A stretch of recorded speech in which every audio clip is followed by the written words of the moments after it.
छाया, मैं कुछ दिनों के लिए दूसरे शहर जा रहा हूँ। आकाश, कुछ दिन पहले तो हम यहाँ शिफ्ट हुए हैं और तुम फिर ऐसे अकेले छोड़कर काम से जा रहे हो।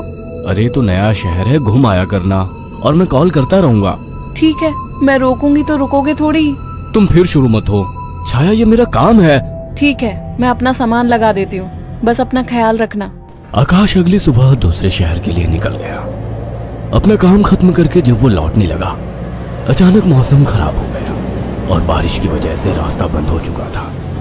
आकाश को मजबूरन फिर से एक दिन वहां रुकना पड़ा। अपनी बोरियत को दूर करने के लिए वो बाजार की ओर निकल आया।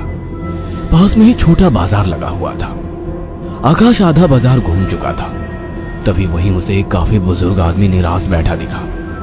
उसके पास दो छोटी छोटी मूर्ति और एक थोड़ी बड़ी मूर्ति थी, जिस पर काफी अच्छी कारीगरी की हुई थी। बाबा, आप क्यों परेशान हो?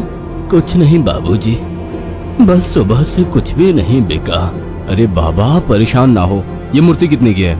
एक काम कीजिए, ये 2000 रुपए है, ये मुझे दे दीजिए। बुजुर्ग ने डरते और झिझकते हुए कहा, लेकिन बेटा, ये मूर्ति शापित है। ये सब बकवास बातें होती हैं बाबा, कोई शाप वाप नहीं होता है। लाओ, ये मूर्ति मुझे दे दो। बुजुर्ग ने कांपते हाथों से उस मूर्ति को आकाश को दे दिया। रात में आकाश होटल के कमरे में गया और फोन पर छाया से बात करने लगा। उसे ठंड सी महसूस होने लगी। फोन रखकर वो सोने के लिए लेट गया। रात गहरी हो चुकी थी, बारिश की वजह से ठंड थी, पर उसे अचानक गर्माहट महसूस होने लगी। उसे अच्छा लग रहा था। उसे महसूस हुआ जैसे कोई उससे चिपक कर लेटा हो। मीठी सी खुशबू, रेशमी बाल, दूसरे जिस्म की गर्मी, मानो छाया ही उसके पास हो। वो लगातार नींद में किसी के स्पर्श को महसूस कर रहा था। अचानक उसे अपने शरीर पर वजन महसूस हुआ। वह अचानक से उठकर बैठ गया। कमरे में बिल्कुल अंधेरा था। उस रूम की लाइट ऑन की तो देखा कमरा खाली था, कोई नहीं था।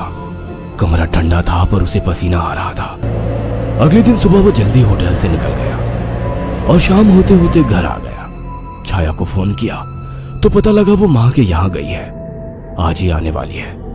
उसके पास डुप्लीकेट चाबी थी। उसने गेट खोला और अंदर गया। थोड़ी देर बैठने के बाद नहाने चला गया।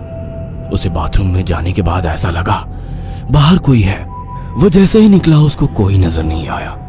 वो ऊपर गया और उसे एक परछाई नजर आई। कौन है? छाया, मजाक मत करो, मुझे ऐसा मजाक पसंद नहीं है। तभी दरवाजे की डोरबेल बजी। जाकर देखा तो छाया थी। आकाश उसे देखते ही खुश हुआ और उसे गले लगा लिया। तुम सही वक्त पर आ गई, मुझे लगा कोई ऊपर है। ऊपर कौन है? मेरी कोई सौतन ले आए हो क्या? कैसी बात करती हो? अच्छा छोड़ो, मैं कुछ खाने का बना लूं, फिर बात करते हैं। हाँ ये ठीक है, मुझे ही भूख लगी है। अच्छा ये देखो कितनी सुंदर मूर्ति है। खाने के बाद वो अपने दोनों कमरे में प्यार की बातें करते हुए अपने निजी पलों के आनंद में लीन होकर सो गए। मगर आधी रात को आकाश को मेरी सांसों के बीच शांत हो गया। सुबह आकाश ने देखा छाया जाग चुकी थी। छाया चाय लेकर आकाश के पास आ गई। उठो, चाय पी लो। वह चाय के लिए उठा तो छाया बोल उठी, ये मूर्ति लेकर कब से सोने लगे तुम? अरे ये तो साइड में रखी थी, वहां बिस्तर में कैसे आ गई? आ गई होगी। एनीवे, चलो तैयार हो जाओ, ऑफिस जाओगे ना? लाओ, इस मूर्ति को मैं रख देती हूँ। थोड़ी देर बाद छाया कमरे में सफाई करने गई। वो काम में बिजी थी, पर उसे लगा जैसे मूर्ति उसे देख रही है। जैसे उसने मूर्ति की तरफ देखा, मूर्ति अपनी जगह जैसी थी वैसे ही रखी थी। छाया काम खत्म करके कमरे से निकलने को हुई तो अचानक मूर्ति गिर गई। छाया ने पलट के मूर्ति को उठाया। अचानक मूर्ति मुस्कुराई। छाया डर गई और मूर्ति हाथ से छूट गई। डरते डरते उसने मूर्ति को उठाया तो उसने देखा वो सामान्य थी। शैतान मूर्ति, डराती है मुझे। ये कहकर उसने मूर्ति को अलमारी में रख दिया। काम खत्म कर छाया नहाने गई और जैसे ही उसने कपड़े उतारे और पानी का नल खोला, गर्म पानी उस पर गिरा। वो चिल्ला उठी और बिना कपड़ों के बाहर निकलकर भाग आई। उसके जिस्म पर छाले हो चुके थे। उसने आकाश को फोन किया। आकाश तुरंत चला आया और उसको अस्पताल ले गया। आकाश ने ऑफिस से कुछ दिन की छुट्टी ले ली। छाया, ये सब कैसे हुआ? पता नहीं, नल से गर्म पानी अचानक निकला। मुझे सब अजीब सा लग रहा है, मानो मुझे कोई देख रहा हो। तुम आराम करो, मैं कुछ खाने को लेकर आता हूँ। छाया लेटी हुई थी। अचानक उसने ध्यान दिया, मूर्ति उसकी ही तरफ घूर रही थी। अचानक उसे याद आया कि मूर्ति को तो उसने अलमारी में रख दिया था। अचानक वो मूर्ति हिलने लगी। छाया चीख उठी। आकाश दौड़ता हुआ आया। क्या हुआ? ये मूर्ति अभी खुद चली थी। तुम्हारा वहम होगा छाया। मगर रात को आकाश को फिर से चुंबन के स्पर्श महसूस हुए। वो नींद में था और चाह के आंखें नहीं खोल पा रहा था, परंतु आकाश को चुंबन के स्पर्श उत्तेजित कर रहे थे। उसके मुंह से आवाजें निकल रही थी। अचानक छाया की आंख खुल गई और उसने जो देखा वह हैरान रह गई। उसने देखा कि एक लड़की काली परछाई के रूप में आकाश के कपड़े खोल रही थी और वो देखते ही चिल्लाने लगी। आकाश, वो काली परछाई! अचानक कमरे के शीशे में चटक सी आवाज आई और शीशा टूट गया। आकाश उठकर बैठ गया। ये शीशा कैसे टूटा? और तुम चिल्लाई क्यों? आकाश, वो कोई काली आत्मा थी। मैंने अभी देखा, वो तुम्हारे साथ संबंध बना रही थी। क्या तुम्हें बिल्कुल पता नहीं लगा? कौन? क्या कह रही हो? मुझे महसूस तो हुआ, पर मुझे लगा तुम हो। पागल हो क्या? ऐसी हालत में मैं संबंध बनाने की सोचूंगी? आकाश, वो एक काली परछाई थी, पर वो एक लड़की थी। तभी मुझे कल रात को जब ये सब महसूस हुआ तो मुझे कुछ अजीब सा लगा था। मुझे ऐसा होटल में महसूस हुआ कि जैसे मेरे पास कोई तो है। और अगले दिन मैं घर आ गया था।